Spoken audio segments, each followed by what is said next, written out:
તમને પુરુષોને આટલી બધી કેમ ઉત્તરાયણ ગમે છે? અરે પુરુષોને ઉત્તરાયણ ગમે નહીં, જે પુરુષને ઉત્તરાયણ ના ગમે ને એ પુરુષ જ ના કહેવાય.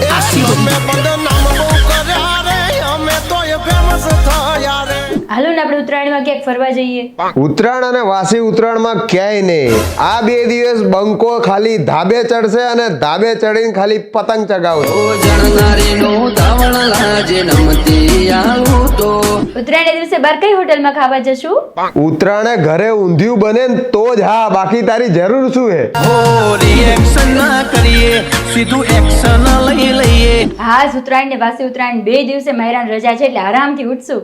ના ના ના ના ના ના, ઉત્તરાયણમાં તો સુરત દાદા પહેલા ઉઠીએ ને તો જ, હા હો. હા તો ઉત્તરાયણના 2 દિવસ તમે પતંગ ચગાવશો ને તો આપણે એને આગલા દિવસે ફરી આવીએ. બાળક, આ આગલા દિવસે કિન્યાન કોણ બાંધશે હે? છોડી દેજો સીધા